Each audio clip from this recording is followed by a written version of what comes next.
Hello, fellow gamers. Okay, so this is a quick video on Arma Reforger running on a server for me and my mates.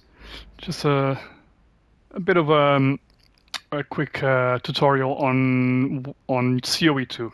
So COE2 is basically Combat Operations 2. This is based on an Arma 3 mod that apparently was very popular, and it's quite cool.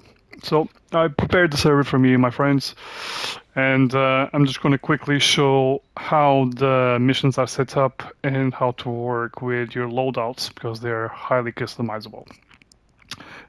So let's go on to the loadout first.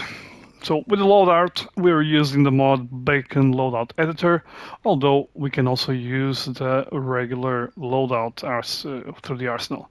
Now, this is good because it really allows you to customize everything, and in this case, as it is a modern kind of scenario, curated with a lot of gear, it's easier to use this. So, starting off with the hat. So, plenty of helmets here, but to be honest, the only ones that really are customizable for a modern scenario are these three, the B&Ms right at the bottom, yeah? So let's choose one of those. Now, as you see, these are customizable, and the helmet does your whole head. That will include goggles, NVGs, mask, everything is done here, okay? It's easier to do it that way, even though you have also here the head and blah, blah, and face and blah, blah. I would recommend that you do it here, because then it's only allocated to one thing only. That's the way it works best for me.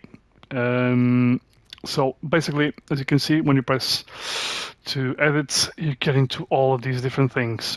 Now, one of the most important ones is our NVG mount. We need to get that plate there, because once we come out of it, if we just go back into it, now we can edit it, and then we can either have an extra mount and the NVG itself, okay? So the NVG can be placed like that, or you can use the other mount that I showed you, and then the NVG will place on the mount. So the NVG is sorted. Let's get some arcs, because they look cool. Some pelters for our ears, a battery just because it is, and as you can see, you can do all of these things. There's covers for the helmets, there are patches as well, balaclavas, goggles, all done here through the editing of the helmets. Okay, we can also use a IRSM, which is really cool at night, so we don't get killed by friendlies, because that will flash with infrareds. There's patches as well for flags and blah blah blah blah blah blah blah blah blah. Then I'm just going to quickly show you the other two, the vests. The vests, these are the ones. Basically, we're working with GRS equipment for our attirements. Okay, let's go for one of those, and let's go for the GRS waist. Okay, so that's your belt as well. Okay. So let's go for a belt. So these ones, you are able to customize them as well. You can put pouches for all sorts of things. You can put a pistol holster, which is really cool, because your pistol will go onto that slot, which looks really cool. Also, I like to carry my meds here at the back, like that, so I know that all my meds are on my belt. And then you have like pouches for your grenades, or your smoke grenades, or single and doubles AR, AK mags. So quite a lot to choose from there, okay? Usually I like to go for a dual AR tac. So, then the vest is well the same thing, okay? The vest, it's an armored vest, so it does have the plates. Usually, I like to remove the side plates just for the sake of saving some weight, so just move a little bit quicker. Very important here on the vest, I would say, is the placards. These allow you to place magazines or grenades for the grenade launcher and the barrel grenade launcher, usually I like to use the Spiritus 2x3s. That takes a lot of ammunition there. Same thing, you can also use a pouch for a radio, which is really cool, because once you place it, let's say you place it there, we can then go up, down, customize it, and add the actual radio. And I got some nice JTAC radios that we can use, like so. Yeah, so plenty of customization here, yeah. So I'm quickly just going to show you like that, not to make the video very long. There's, of course, all kinds of different slots that you can use on these customizable items. Then, in regards to the actual gear, clothing, plenty to choose from. Again, stick to the GRS stuff, because that's what I prepared here. Ignore the traditional classic ones. I mean, you can use them, but you're probably better off with these sort of things. Plenty of colors, plenty of choice here. Okay, so now, very important here on the back. So this is a modular vest. It will Velcro backpack onto it. Now, we can still use the ANPR 77 radio, which is what I do actually on these missions. What I do is I usually carry either the AVS zip-on backpacks or the mini backpack. We also have these radios here, but the problem with these ones is that you have to carry them on your back all the time. You cannot drop them onto a vehicle, which is a bit annoying.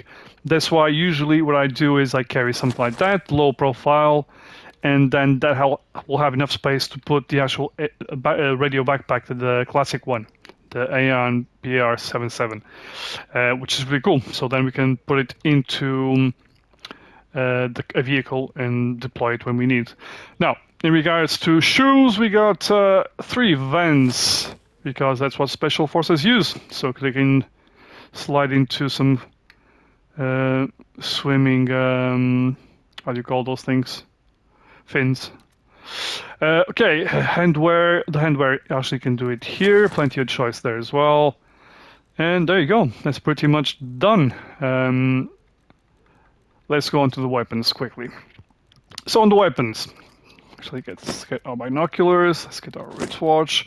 So we're still using compass and map on this mod. There is no GPS coordinate appearing on the screen or anything like that.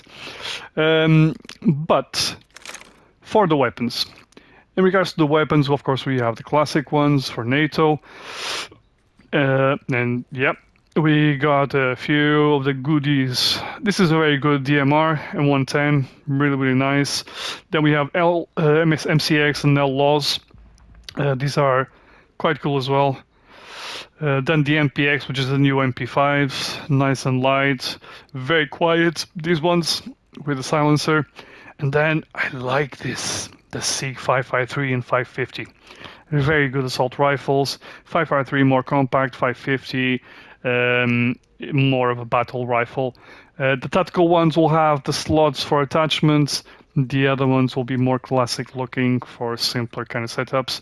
Then we have our G3s, because I'm a G3 aficionado. Here probably I would say one of my best ones are the modernized versions, and that would be the G3 SG1. Very good DMR, but with automated fire as well, so it could be used as an assault rifle when needed. M700 FD in M700, very good 338 Lapua, good sniper rifle.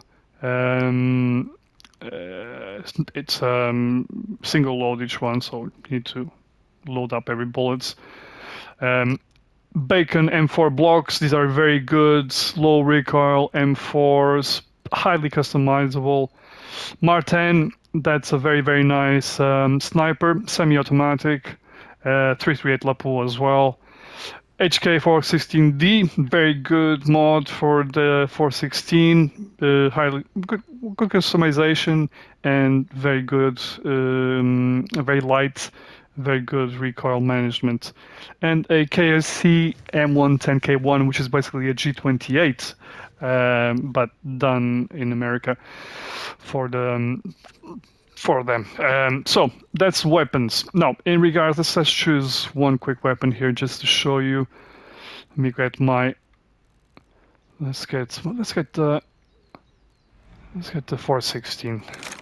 Okay, so we selected. Once we come out, we can edit it, and you have all these things. So you can choose straight away the mags that you want to use on your first mag. I like to use the window and armor piercing M995. It will use Stanags as well, which is really cool. Handguards, different choices there. Here I like to have on this rifle for close combat to Barska. That's really simple, no obstruction whatsoever with that. You can see clearly, really nice red dots. Barrel, foregrip, you can get a fabric with a flashlight. I like to use this one with a little laser underneath, because I do like to remove that one on the top. Stock can be changed as well, a couple of options there on the stock. Everything can be removed and added. Actually, let me see. I might actually do it like this. Receiver, and let's get a nice suppressor on that. There you go. So just quickly to show you how it looks. See, yeah, it's quite nice. A little bit obstructed there on the bottom, but still very easy to see around the actual red dots. Very good. Easy to switch on the laser. There we go. And we can change the laser color, just switch it off only for IR. Oh, it's too bright. But yeah, so as you see, highly customizable. And this will allow you to take several weapons. So you could add now a nice rifle like this one, a sniper and an assault rifle. First will be heavy like hell. I would probably recommend you just use one single rifle, but it's up to you. And pistols, it's all Glocks and of course the standard M9 as well. We have the Glocks with the auto sear, which allow you to do automatic bursts, automatic fire, and just the regular ones. Either will do, either will be highly customizable. All kinds of things that you can change on them. As you can see, plenty to play around with. Yeah. Let's quickly do this one as well. So in terms of optics, there's plenty of optics as well to choose from. I like to use this beautiful thing because it's a 320. It's a good range and it gives you the red dot on top. I like to add onto my left side the rangefinder, and if anything not needed, but we could add as well a laser there. And there we go. There's a nice sniper rifle there. There you go, lads. That's pretty much how we go about doing that. Oh, by the way, then we can as well go to the inventory here and add all the items into the actual areas where we want to add them. So we can get our magazines there onto the placards. Let's say PMAG window black, and here now we would choose the 995s armor piercing 6. So you can see as I have 6 there, that's 6 what it takes, which is really cool. Yeah, so that's how we would do it. Same thing on the belt as well. So let's add, as we had the bag for the medical, we can add our medicals here. Oh. There we go. See? And I haven't added anything yet there, so. But there you go. So that's how you go about doing your loadout. Now, in regards to doing our missions. Okay. Oh, by the way, we would save the loadout, and even though we can do the loadout here. As an issue, if you save it here, it's a bit of a problem because then when you respawn, it will disappear. But if you do the loadout in the standard way like this, it will be fine. You will be able to respawn back with all the gear that you saved as like that. Okay. Now for the first person that comes in will be asked to vote to become the commander. The commander is a person that has responsibility of placing the missions on. So if you get in, you can't do anything. You open up the players and you vote yourself to become the commander. Okay. If you're by yourself, you're by yourself. If there's already a few of us, we can just decide voting on who becomes the commander. And then once that is done, you approach here. On the scenario properties, you'll need to do this as soon as you get in, the first person. So usually the first person will have to become the commander to have access to the loadouts into this area. So you would select the factions, the parameters for the enemy placement and count, enemy AI count multiplier by the number of players. If there are armored vehicles, if there will be reinforcement, if there will be civilians. In this case I put no because I'm tired of them. Here we have the respawn time. I think probably you will be familiar with some of these types of scenario property editing, yeah. There we go. Actually, it's a little bit too windy. Let's put a little bit less wind. There we go. Okay, so then we have the select AO and tasks. And this is where you would do three things. You would set, first of all, your insertion point, and you put as well your exfil. So in this case, I'm just using the airfields because I'll be working with helicopters. So we're leaving from here and we're returning to base after we finish the mission. Then, as you can see, the map is full of these yellow thingies. These yellow thingies, when we go to the top of them, like so, we can say add task. And on add task, we have all of these options.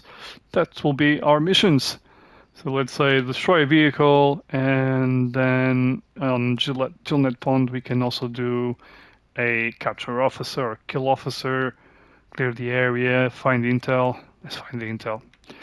So once you have both these set up, the missions that you want to do, and you have your infill and exfil, all you have to do is save and close and generate AO and tasks. Now, once you do the generate, that's it, it's set.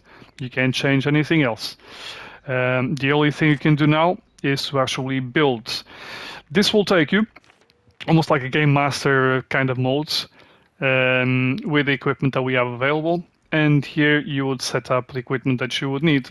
Generally, I would place the transport vehicle that we would use. In this case, let's say we have one chopper. I would put a passenger carrier chopper.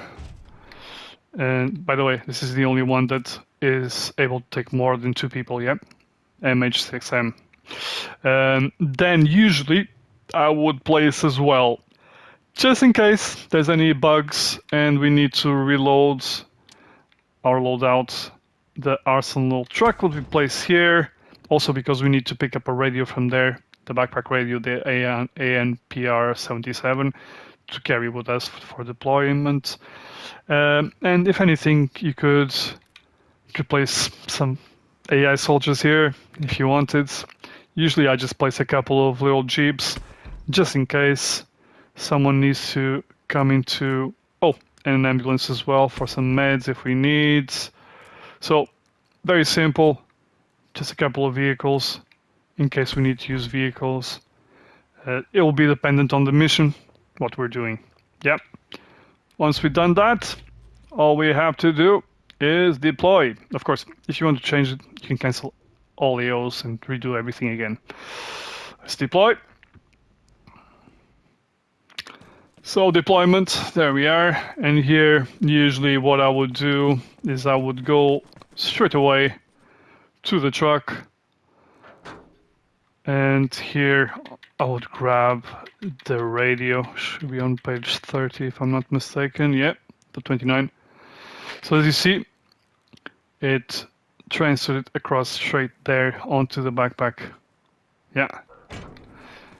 And we would go to the vehicle of choice where we are using. Let's say this one. And we would place it there for then to be deployed where we do our rusher infill on the AO. Now, of course, here I would pick up explosives, anything that we will need for the mission, rather than putting everything into your loadout and then saving your loadout and always respawning with a lot of shit on you. I prefer just having the loadout with the basic that I will go out onto the field, like 8 to 10 magazines for the weapons, for each weapon, 1 or 2 for the pistol. Why do I? Pistol. As you can see, it stays there on the holster. Yeah. Yeah. So I'll basically just load up enough ammunition for working in the field, and then I would pick up some extra ammunition here that I would load up onto the helicopter just to have as spares, because out in the field we won't have anything. I don't have GM on this. I'm not quite sure how to make it. I don't think with Nitrado I can do that.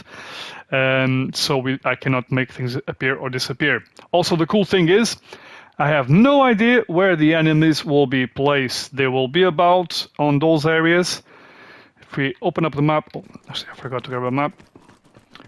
So this is the cool thing about this COE2 mod, is that whoever prepares the mission will not have the knowledge exactly where the enemies are, so they can play freely without any problems. They'll be as surprised as everyone else in regards to where to find the enemies. We don't know.